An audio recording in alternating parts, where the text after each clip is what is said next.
Olá, vamos para a leitura do nosso dia. Nós estamos no dia 144. As escrituras do dia hoje são 2 Samuel, capítulo 4, do versículo 1 ao 6, versículo 23. Em seguida vamos ler João, capítulo 13, versículo 31 ao capítulo 14, versículo 14.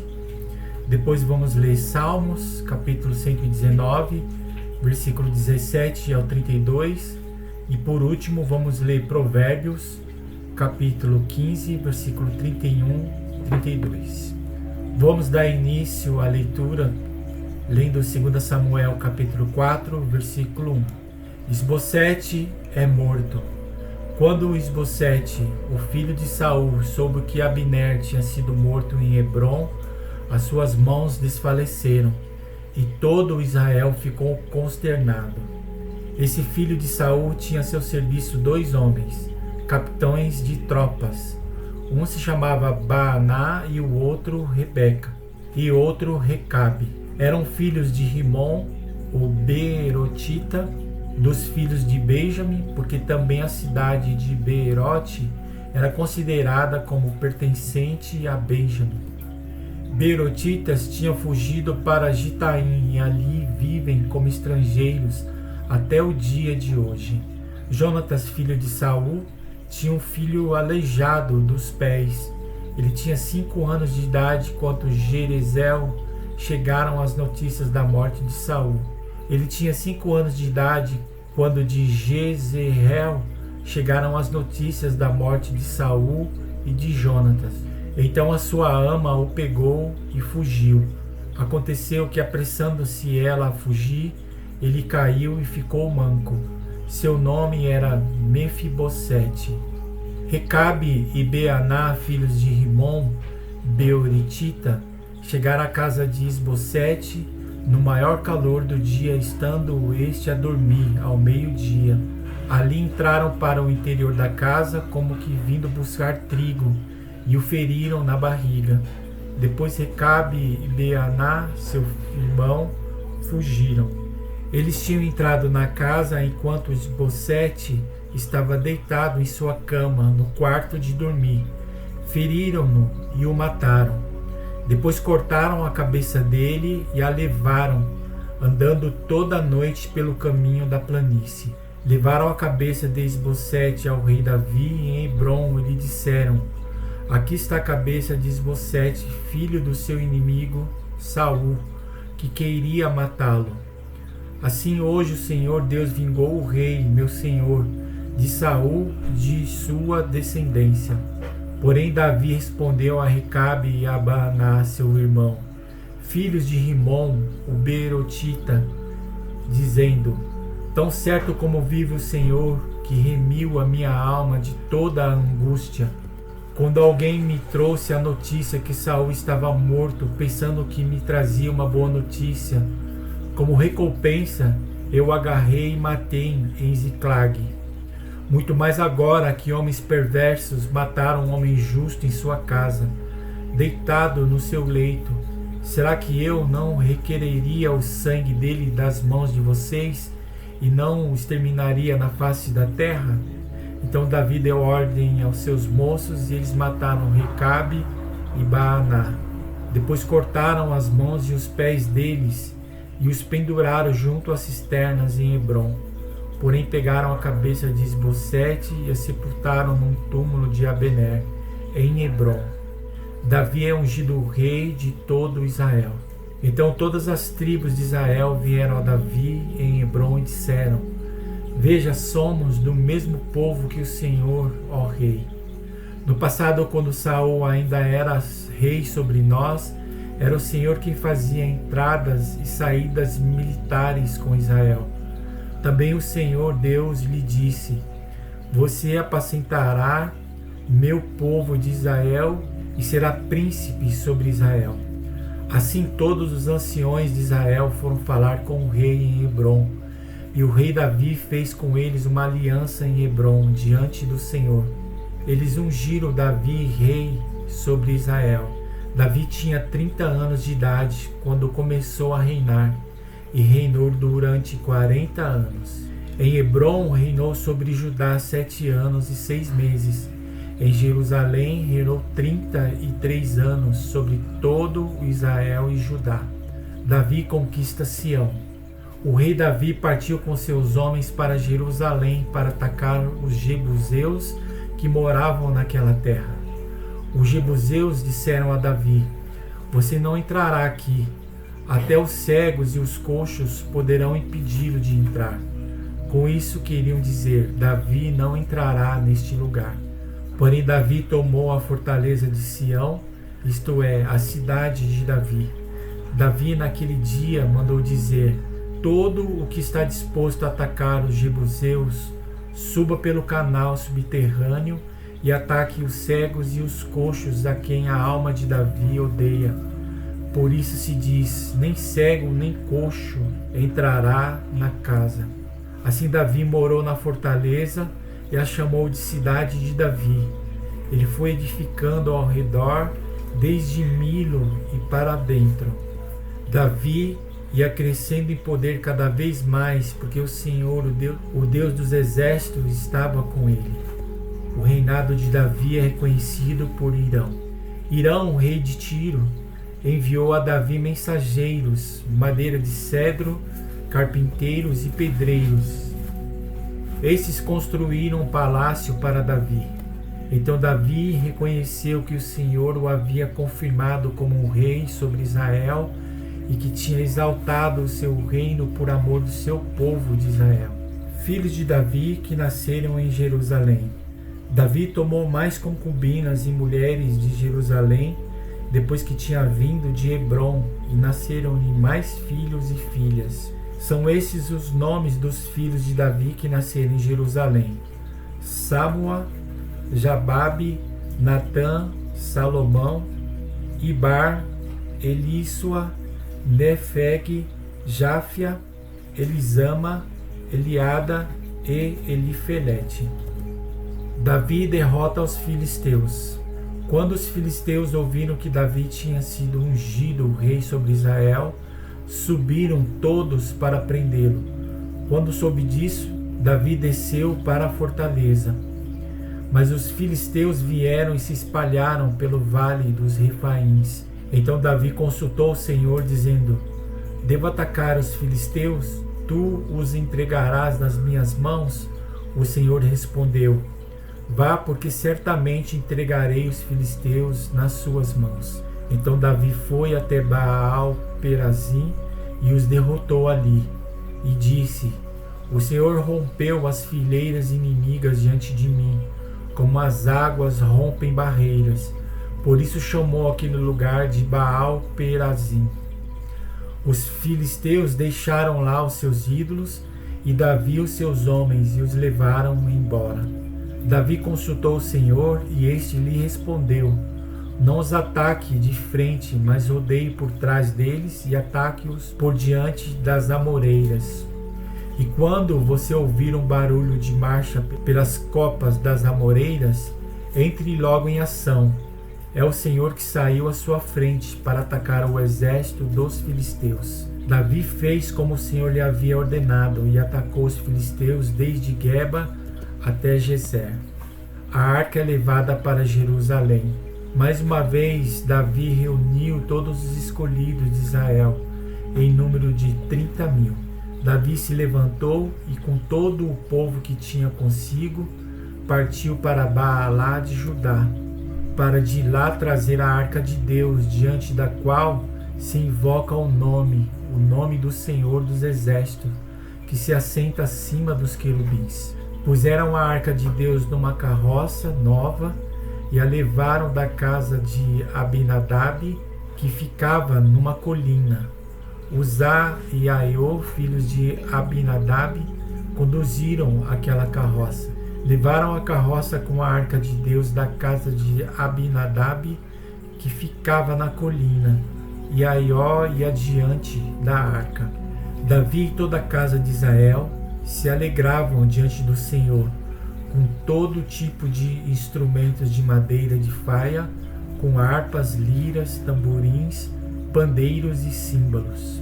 Quando chegaram à eira de Nacon, Uza estendeu a mão para segurar a arca de Deus, porque os bois tropeçaram.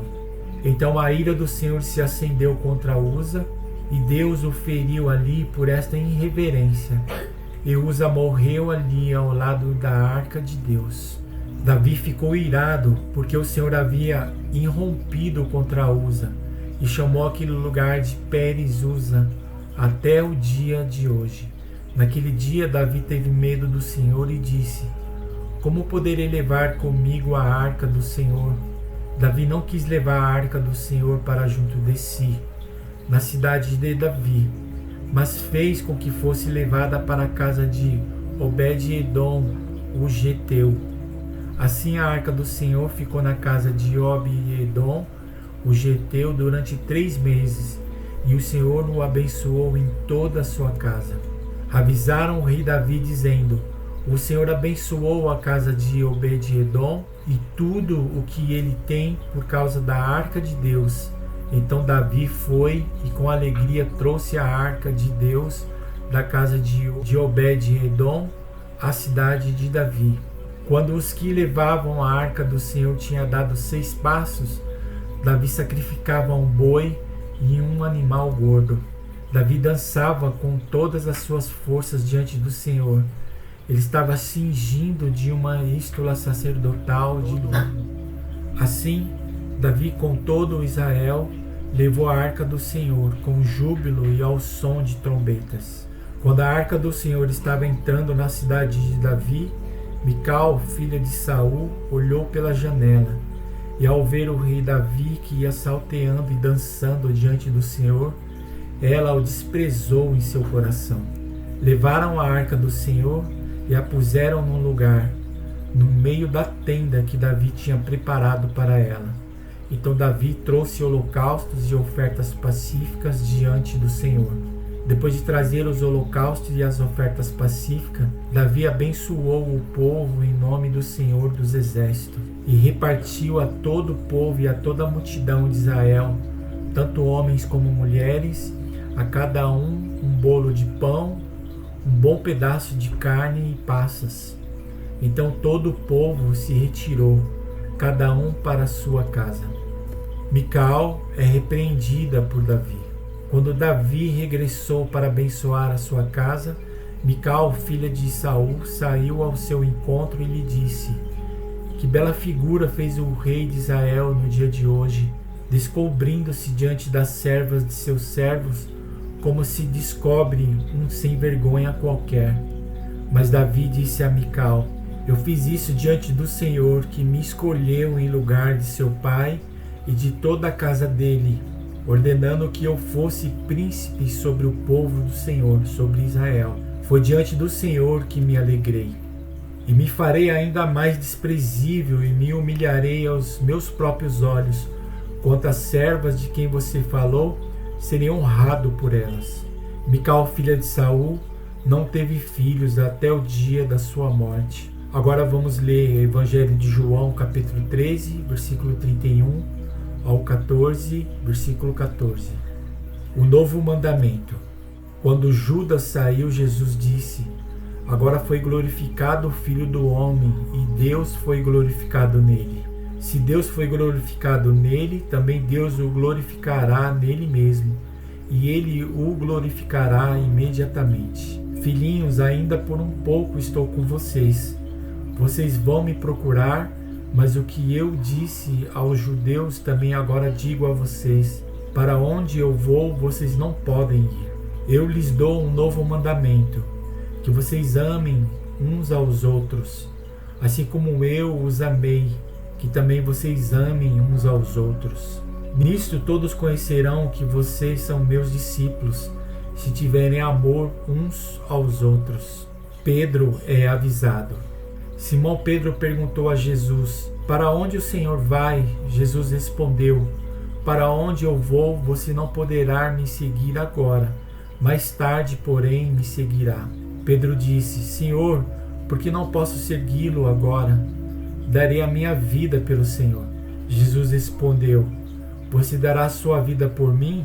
Em verdade lhe digo, antes que o galo cante 3 vezes você me negará. Jesus, o caminho para o Pai. Que o coração de vocês não fique angustiado. Vocês creem em Deus, creiam também em mim. Na casa de meu Pai há muitas moradas. Se não fosse assim, eu já lhes teria dito, pois vou preparar um lugar para vocês. E quando eu for lhe preparar um lugar, voltarei e os receberei para mim, para que onde eu estou, vocês estejam também. E vocês conhecem o caminho para onde eu vou. Então Tomé disse a Jesus: não sabemos para onde o Senhor vai. Como podemos saber o caminho? Jesus respondeu: eu sou o caminho, a verdade e a vida. Ninguém veio ao Pai senão por mim. Se vocês me conheceram, conhecerão também o meu Pai. E desde agora vocês o conhecem e têm visto. Filipe disse a Jesus: Senhor, mostra-nos o Pai, e isso nos basta. Jesus respondeu: há tanto tempo estou com vocês, Filipe, e você ainda não me conhece? Quem vê a mim, vê o Pai. Como é que você diz, mostre-nos o Pai? Você não crê que eu estou no Pai e que o Pai está em mim? As palavras que eu digo a vocês, não as digo por mim mesmo, mas o Pai que permanece em mim faz as suas obras. Creiam que eu estou no Pai e que o Pai está em mim. Creiam ao menos por causa das mesmas obras. Em verdade lhes digo que aquele que crê em mim fará também as obras que eu faço e outras maiores fará, porque eu vou para junto do Pai. E tudo o que vocês pedirem em meu nome, isso farei, a fim de que o Pai seja glorificado no Filho. Se me pedirem alguma coisa em meu nome, eu o farei.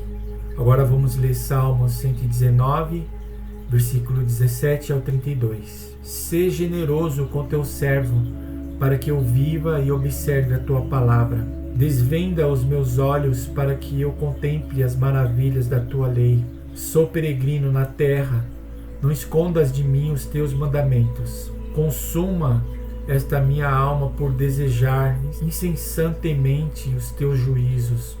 Tu repreendes os soberbos, os malditos, que se desviam dos teus mandamentos. Tira de sobre mim os insultos e o desprezo, pois tenho guardado os teus testemunhos. Assentaram-se, príncipe, e falaram contra mim, mas o teu servo meditou nos teus decretos. Também os teus testemunhos são meu prazer, são os meus conselheiros. Delate, a minha alma está apegada ao pó, vivifica-me segundo a tua palavra. Eu te expus os meus caminhos, e tu me respondeste. Ensina-me os teus decretos. Faz-me compreender o caminho dos teus preceitos, e meditarei nas tuas maravilhas. A minha alma se consome de tristeza. Fortalece-me segundo a tua palavra. Afasta-se de mim o caminho da falsidade e favorece-me com a tua lei. Escolhi o caminho da fidelidade e decidi seguir os teus juízos. Aos teus testemunhos me apego. Não permita, Senhor, que eu seja envergonhado.